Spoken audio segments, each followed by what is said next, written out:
eyes widened. The next moment, Mary Ellen was gone.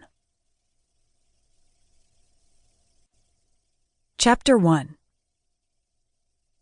With one little foot in front of the other, she ran faster and faster. Her arms, bent at the elbows, pumped frantically back and forth, while the riotous beat of her heart pounded relentlessly. Barely able to catch her breath, she knew they wanted to kill her. A safe haven was almost within sight, and if she could just reach it in time, she might escape her enemies. Then she saw it, and was relieved to find the door was already propped open.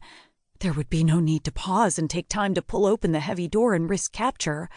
Without missing a beat, Alexandra flew through the open doorway, into her sanctuary, kicking the doorstop on her way in, closing the door behind her.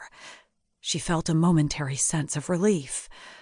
It was short-lived, for after she entered the room and looked around, she discovered her protector was not there.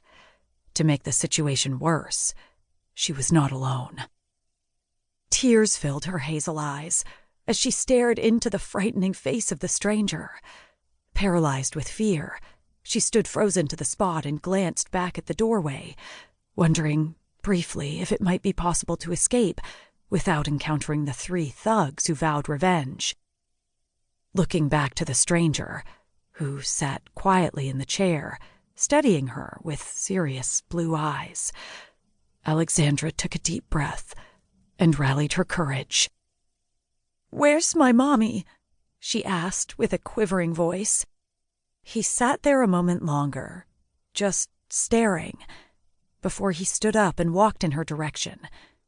More a swagger than a walk. Taller than many of the other high school boys, he wore faded Levi's and a snug-fitting white T-shirt that accentuated instead of concealed the well-toned muscles of his chest and arms. His short dark hair wasn't as conservative as a crew cut, yet not as brazen as the pompadour. "Is your mom Mrs. Chamberlain?" She gave a nod in the affirmative when the door burst open. 3 of her brother's classmates rushed in, bent on revenge. "Hey, baby, your mom is in the office and she ain't gonna help you none," Andy Smith threatened with a sneer. Alexandra could no longer hold back the tears. They slid silently down her face, giving testimony to the fact Andy was right. Alexandra was a baby. She hated showing her weakness, yet she didn't regret kicking Andy in the shins earlier. But now it was 3 against 1, 4 if you counted the teenager, and that was simply not fair. Alexandra did not expect what happened next. The tall stranger turned and addressed the 3 boys, speaking in a low and menacing voice.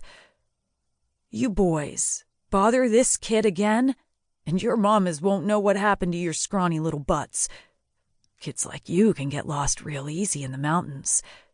If I so much as hear that you or any of your friends ever bother her again, you'll hear from Vera Coulson personally."